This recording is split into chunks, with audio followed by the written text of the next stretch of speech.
আসসালামু আলাইকুম।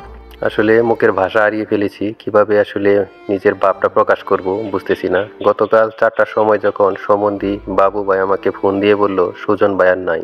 স্বাভাবিকভাবে আঁতকে উঠেছিলাম এবং স্তম্ভিত হয়ে গেছি। সুজন ভাই নাই মানে?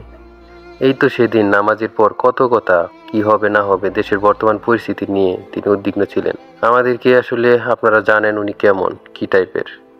বলার মতো কিছু নাই ওনার সম্পর্কে। আমরা জানি উনি কেমন আছিলেন। ওনার নামের পিছে এখন মরহুম শব্দটা চলে এসেছে।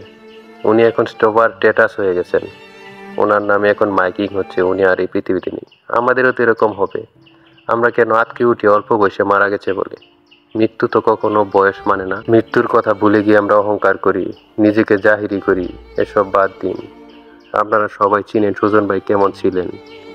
ওনার আত্মার মাগফিরাত কামনা করছি। সবাই ওনার জন্য সূরা ইখলাস, সূরা ফালাক, সূরা নাস ৩ বার করে পাঠ করবেন দয়া করে। দোয়া করবেন ওনার ফুটফুটে ৩টি কন্যা সন্তান এবং ৩-৫ মাস বয়সী এক ছেলে আছে। তার পরিবারকে সুখ সইবার জন্য সবার কাছেই প্রার্থনা করছি। তাদের পরিবারের জন্য দোয়া রইল। ভালো থাকবেন সুজন ভাই। একটি অধ্যায়ের সমাপ্তি হলো। আল্লাহ।